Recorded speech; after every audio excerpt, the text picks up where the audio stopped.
Now, moving on to our next speaker is an expert. He's an expert in AI and big data. He'll discuss how generative AI is changing translation, how it goes beyond simple word-for-word translation and includes different language variations and cultural differences, and the importance of humans in overseeing this AI process. Welcome, consultant formateur at ITIL, Thibault Carrier. Hello, I lost my window. You're here, you're with us. You're with us, so please do continue. Thank you. Good evening. I will talk about the interaction between what is known as artificial intelligence and the translation profession. By the way, I would like to apologize for my accent because I'm French, and you know, French can't talk English. So, Thibault, c'est parfait. T'inquiète pas. that's Don't fine. worry. We can understand you perfectly. Okay. So we'll do some history. Since the 1970s, we've been creating devices capable of processing information. We call them computers. Although they have gone from weighing several tons to just a few hundred grams in 50 years, their intrinsic functioning has never really evolved. They take binary elements, apply processing, and store the result.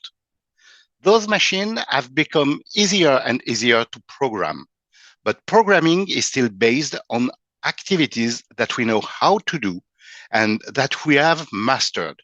For example, you can take the game chess. It's relatively easy to create a chess program by simply reproducing the way in which a master defeats an opponent. The player will memorize game, examine chessboard, identify which game the position of pieces correspond to, and find the answer in his game memory. He will find the action that will lead to the victory. The most powerful chess computer is called Deep Blue and was invented by IBM in 1997. Deep Blue knows several million chess games. However, there are areas that cannot be programmed simply because they are too complex and the number of variables is too high. For example, it is impossible to teach a computer to drive. You program a journey and everything goes well. A few days later, on the same route, you have roadworks. Your algorithm no longer works. Later still, it's snowing. The landscape doesn't look like it used to, and you have to revise your model again. In short, the environment is constantly changing, and it's impossible to anticipate all these variations. This is where machine learning comes in.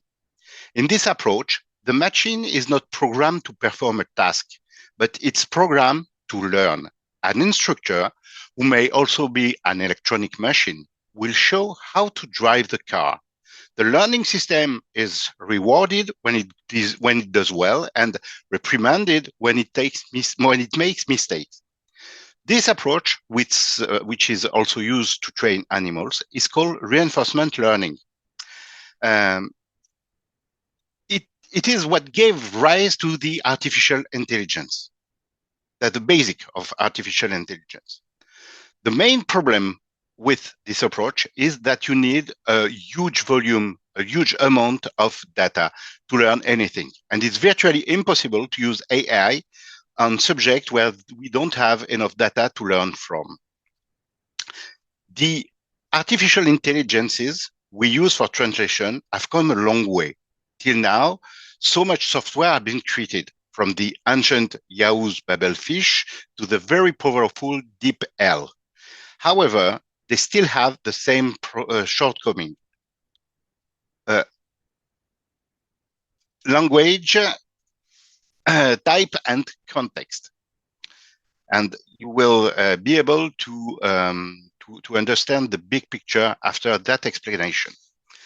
As you probably know, there are several English languages. I currently use what is known as Global English, but this is quite different from the English that is traditionally spoken in the playground. In fact, I invite everyone who isn't really fluent in English to watch an episode of South Park or Doctor Who with Peter Capaldi to understand what I've just said. Obviously, Peter Capaldi, even the UK people are not able to understand what he's talking about because of his accent. Obviously, the more variant there are, the less data there is to train our artificial intelligence. This is a very simplified view of reality, but it can serve as a basis for understanding the issue involved in adopting those new technologies. It is important to understand that with AI, we are dealing with a new level of automation. Simplification through automation make it possible to offer the benefit of technology to a wider audience. In the 1800s, only a few people could own a typewriter, and you had to go to the telegraph to send a quick message. Today, anyone can print out a letter or send a text message. Automation has been a key factor in this transformation. We are in the process of discovering the same situation with the translation job. Let's take a closer look to different translation professions and how AI could impact them. Let's start with general translation.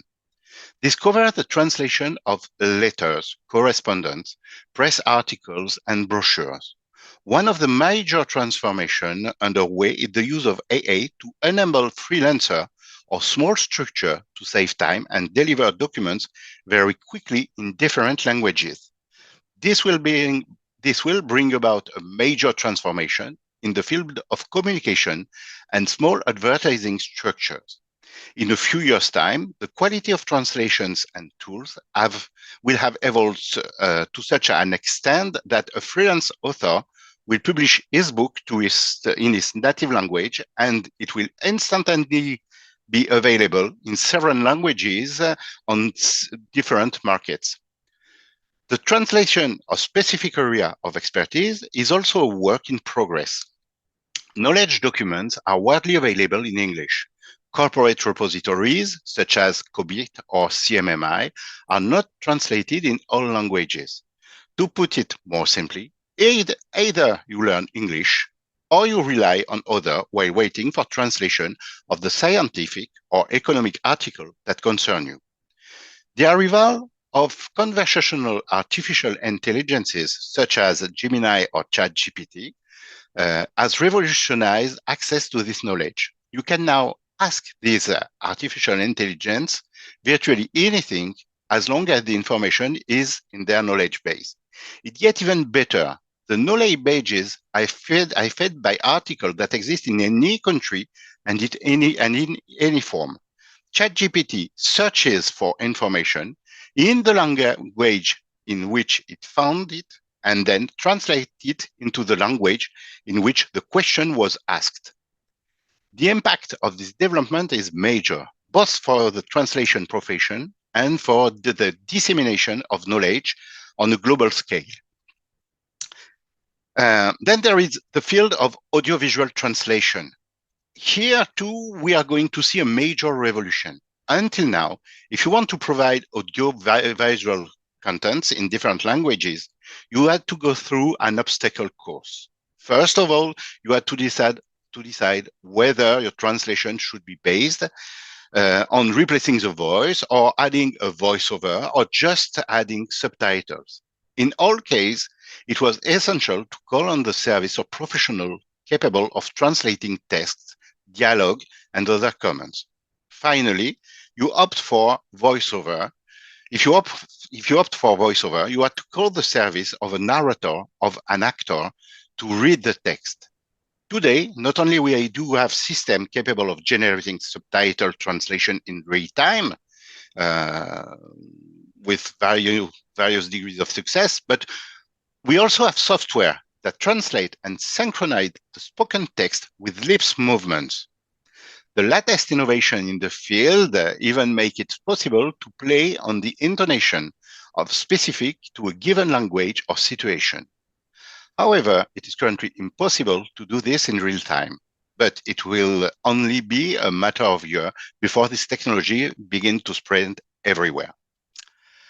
However, there are cases where simply understanding the language and context is not enough to determine the right word or turn of phrase. In such case, a thorough knowledge of customs, history, and languages involved is required. It is even possible to add local cultural references to give the translation more substance. This is known as transcreation. We have two excellent examples of this in the written culture, film, and animation. Harry Potter and the Pokémons. Hogwarts School is translated into French as Poudlard, into Russian as Hogwarts. Similarly, the character of Neville Longbottom is called Neville Londuba in French and Neville Passioc in Italian, although he keeps its original name, Longbottom, in the Spanish version. The same kind of situation occurs in Pokemon, where the name of the charming creature, charming but quite violent, are perfectly adapted to the local culture. This transcreation approach is not new and can be found in very old video games, such as Bard's Tale, or many books such as Lord of the Rings. With time and easier access to this tool, we are going to see a major revolution. This transformation will affect not only the translation industry, but also the world of art, education, commerce, innovation, research, and medicine. Ignoring this change is like burying your head in the sand and waiting for the storm to pass. However, it will take hold for a long time to come. We can compare this transformation with the use of electricity.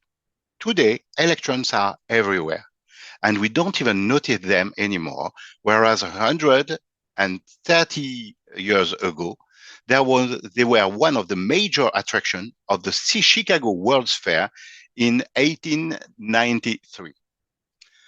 But what will become of the profession as they exist today, and what place will graphic design or translation have in this new world? To understand this, we need to separate two approaches: large business and small business. For large companies, the challenge will be to be the leader in their market. In order to be able to offer more adaptable and innovative products and services, to achieve this, they will need to be able to translate and localize faster and faster. But speed has two drawbacks. It prevents adaptation, and it's possible to make mistakes. That's where the human elements come in. As an attentive proofreader and open-minded advisor, we won't have fewer translators in the big groups, but the volume on translation and localization will be greater. For small business, the situation is very different because these technologies will provide access to markets that they were previously closed. Generative AI, through translation, editing, and visual creation tools, is going to transform the job dedicating to small business into commodities. A new market is being created, but humans will not find work in it. When you write a book, publishing a blog article, or make a YouTube video, the music, editing, image correction, and localization will be automatic and will no longer be anything more than function of the integrated tool. When the small structure wants to move up a gear, they will rely on real professionals. And that's the moment where the human will have a real added value. You need to understand that from my point of view, it is vital to embrace that change and transformation today, because it is shaping the market of the future. So those who can't will be left by the wayside. So get trained in artificial intelligence, become more efficient thanks to translation and generation tool, and stand out of the crowd by relying on this new technology. Just to conclude, let's talk a little about the future. We can imagine a lot of things. and science fiction is an excellent basis. In 1968, Arthur C. Clarke published Space Odyssey. In this novel, before there was the first man on the moon, he described space travel. He described generative intelligence. He described digital tablet and information flow that are very similar to our RSS feeds on our website. So you might imagine that the future in translation is already in our hands. These are two examples in science fiction: the Babel fish from H2G2 and the communication badge from Star Trek. In the first case, the fish enter the ear and translate sounds into waves that the brain can understand. In the second, the badge translates all known language in real time and can learn from all other dialects. Dan Simons has slightly more pragmatic vision based on bracelet in his book Hyperion. Our future will probably be a mixture of all of this. It is important to understand that the basic of any innovation that works is to reduce the constraints. An innovation that had constraints is unlikely to work. The smartphone was a successful innovation because we had already go into the habit of walking around with our Walkman, listening to our music. We now all have smartphones, and we now all have headphones. This is where the real-time translation will begin. We can imagine that this device will be able to translate sentences, text, or music into the language of our choice without any latency.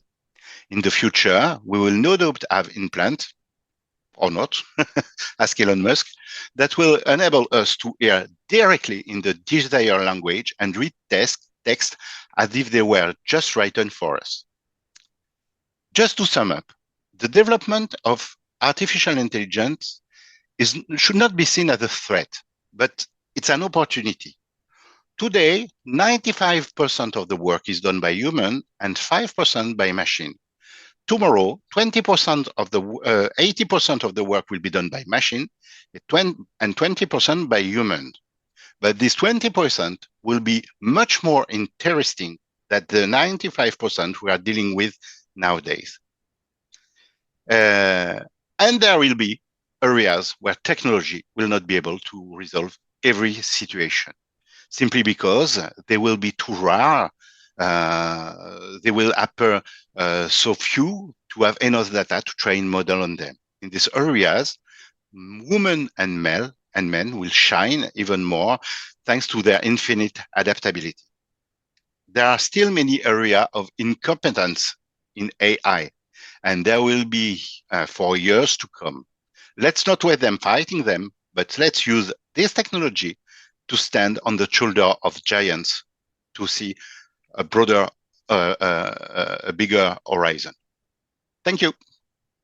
Thank you, Thibault. Really fascinating. And thank you so much for those insights. You know, as humans, we're always trying to predict the future because this brings us a lot of power, whether it's in terms of trade, technology, or whatever it may be. And for the longest time, it's been through data collection and analysis, whatever form that took. Now, this can be sped up massively with AI. How do you envisage this predictive capacity to analyze linguistic patterns across cultures, contributing to cross-cultural understanding, you know, adding value to diversity and diversification? You have there is two main topics in your question. The first one is, as I said, having these tools will allow to spread widely the knowledge, and we will be able to learn from a paper written in Indian, even if you are a German, and if it's not in your language. But we still have the same issue. IA is a technology. It's not bad or good. It depends how we will use it and how we will manage to handle it. At this time, we are looking for the right path. We don't know exactly how to use it. We see it's fascinating, but we are not sure what to do with it. It will increase the productivity. It will increase what can be done. It will really change the world. I think so. But we cannot predict the future. And there is a massive threat on this technology, which is the lack of resources. With metals, silicium, cobalt that are getting more and more expensive because there is less and less on Earth, we could have a real threat on this technology, because maybe we will not have all the resources to deploy it. And the second issue is the misuse of this technology to spread fake news. You know, you will be able to make a fake news like I'm sure the Earth is not round. From my point of view, it's a square. It can be a square. So I will be able to spread this all around the world in every languages. And I will be able to create fake documents and to translate them instantaneously in every language. And that's a massive threat from my point of view. Yeah, conspiracy theories, I think you were referring to, like Sure. exponentially spreading them. Thibault, thank you very much.